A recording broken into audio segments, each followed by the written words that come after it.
Hey guys, it's me Jabo here with the official Warlords Redux armor tutorial for the WSV community. We're over on EU11, Discord links in the description.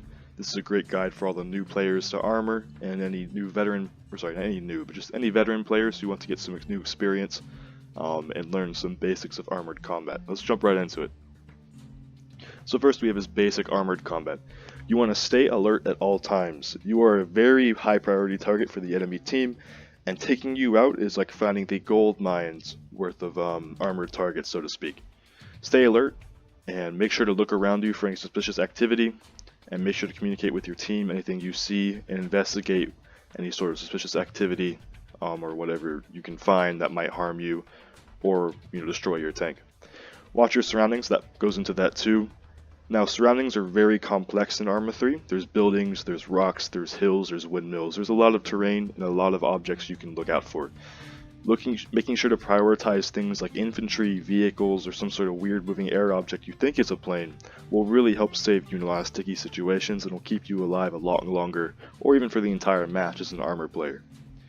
Maintaining good communication is key, because everyone knows communication is key. If you maintain good communication and communicate with your team and with other players around you, you can be an effective armor asset.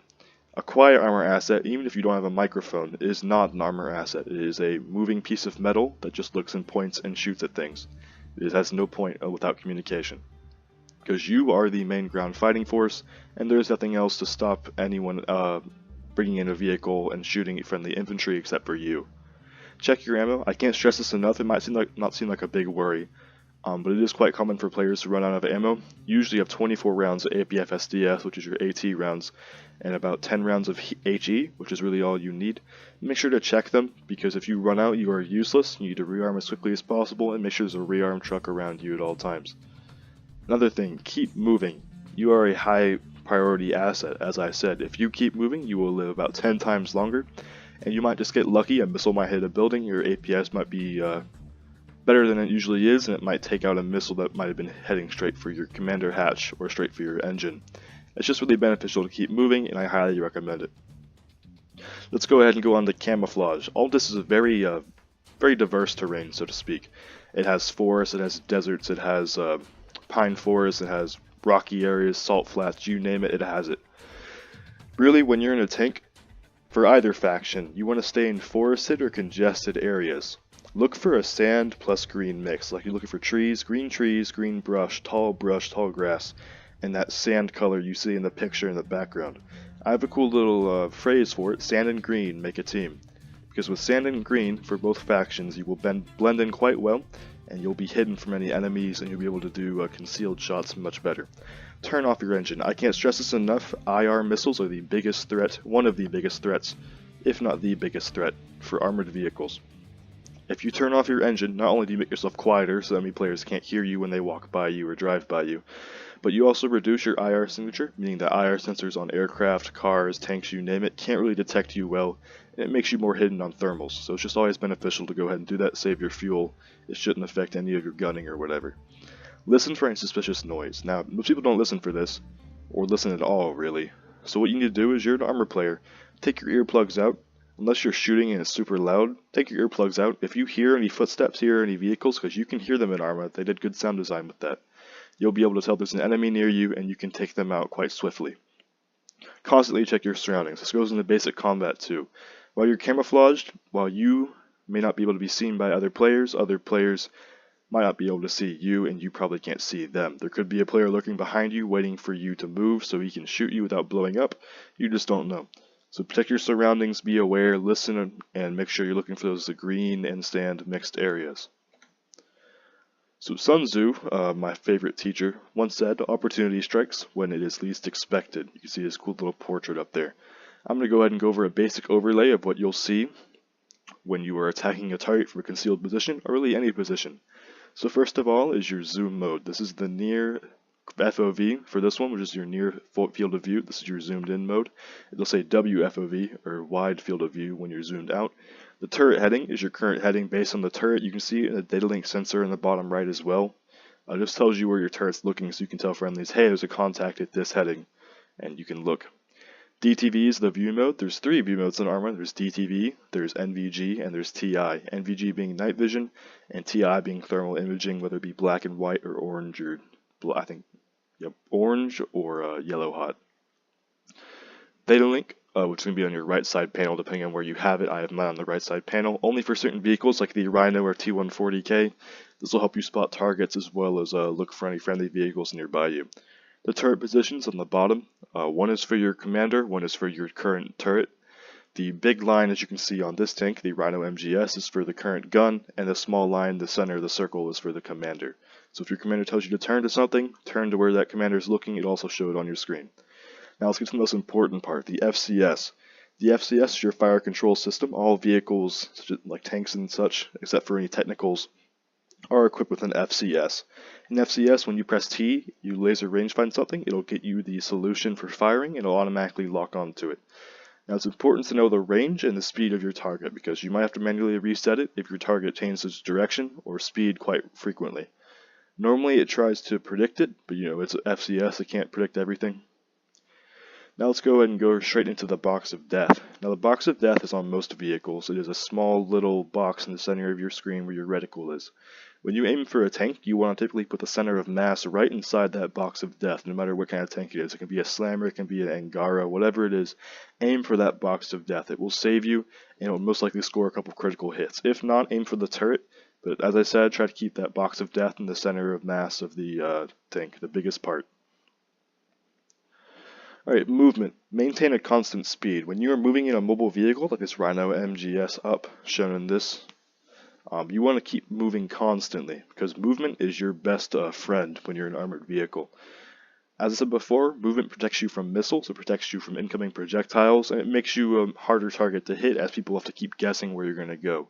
Never move in a straight line. I mean, if you're on a road, that's fine, and if you're in friendly territory, that's fine, but if you're in enemy territory, or you're in a hill like this, don't go in a straight line. Missiles predict you in a straight line. Scalpels are notorious for predicting in straight lines. If you move around, change your heading and take different directions than you normally would as a normal player, or like take a ravine, you'll mess up the missile's guidance, or you'll mess up a player's thought process and where you're going, and it might just save your crew and your life. Reposition after firing. I can't stress this enough. When you fire, it makes a really loud sound and a lot of smoke, as you can see.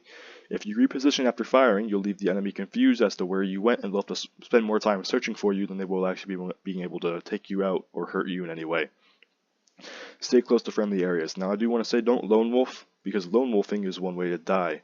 Always bring a friend with you. So if you're in a light armored vehicle like this Rhino MGS up, try to stay close to friendly areas. You don't want to go so far out. You don't want to overextend, as I said, because that'll just make you an easy target, and you'll be an easy CP gain for someone looking for some extra CP.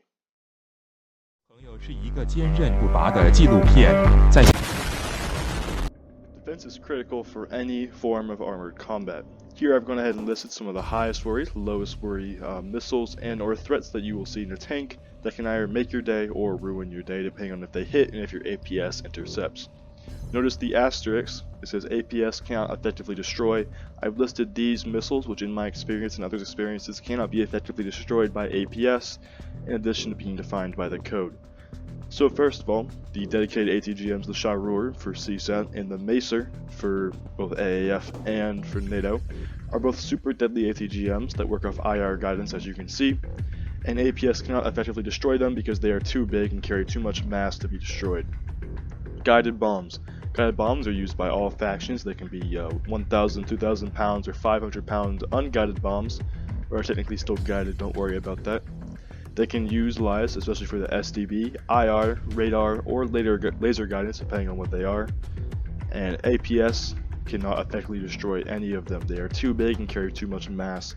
The Scalpels, dedicated ATGMs used by all factions. They are IR, manual, and laser guided, makes them quite potent ATGMs. APS can destroy them now with the current update for Warlords 2.5, but they are still a serious worry if they come from too high where your APS can engage, or they come when you're not expecting them and you don't have APS turned on with that Control G shortcut. Veronas. Veronas are the most common man-portable ATGMs you will be seeing in the game. They are manually guided, means the operator has to look at your tank and guide them, or predict where your tank is going to go and go that way.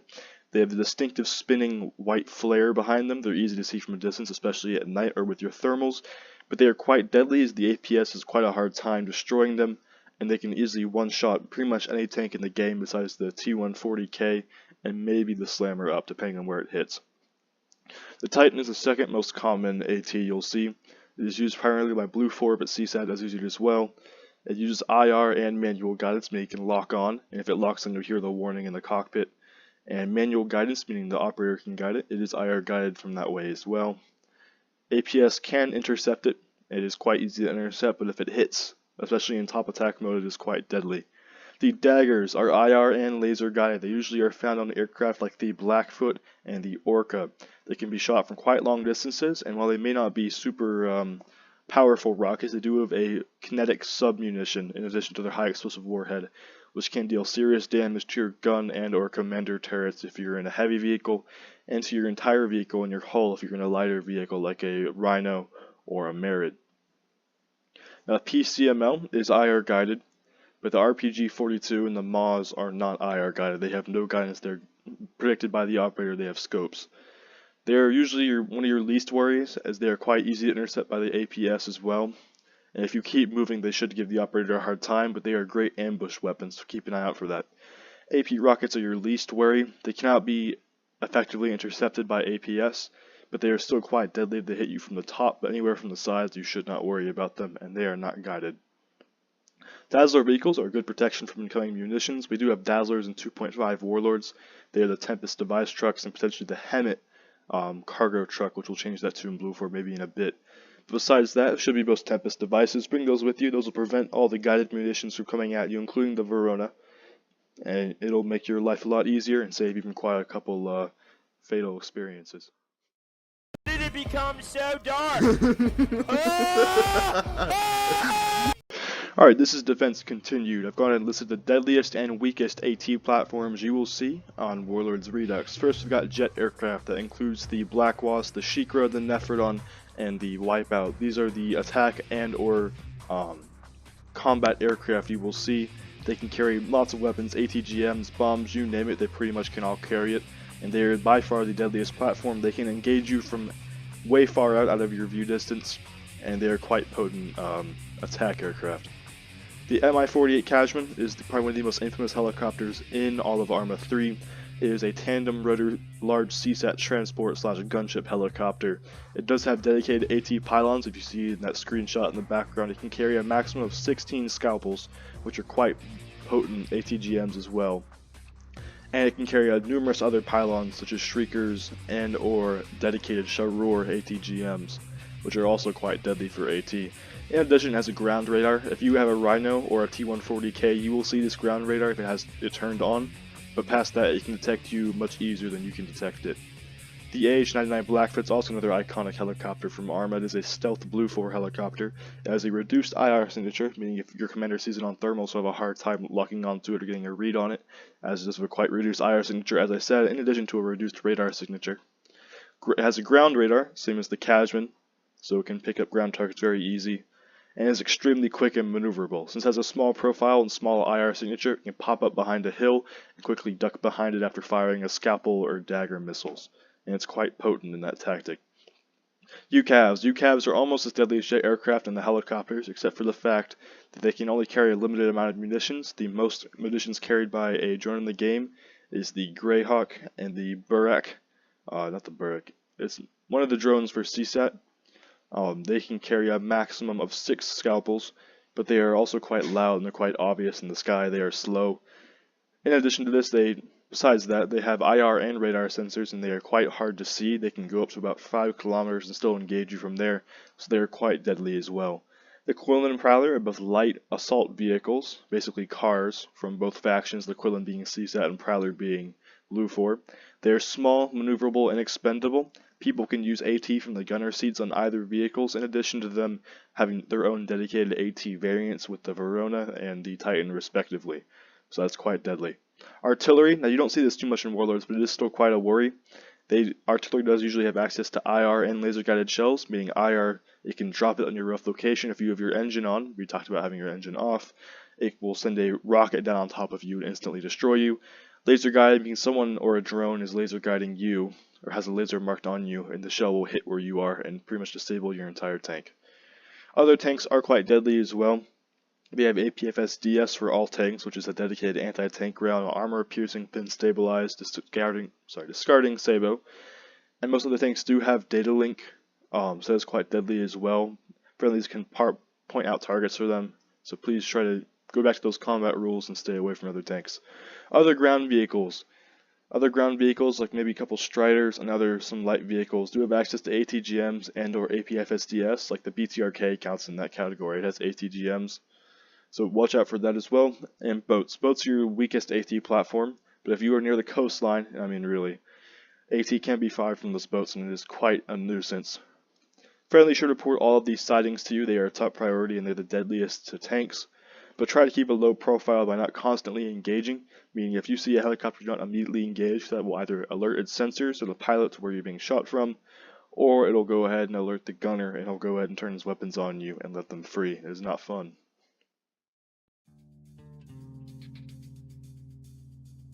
Alright, teamwork. Teamwork is the dream work, a common phrase everyone's heard.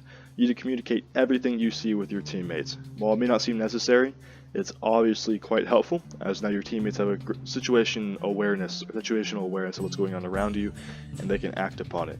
Never go alone.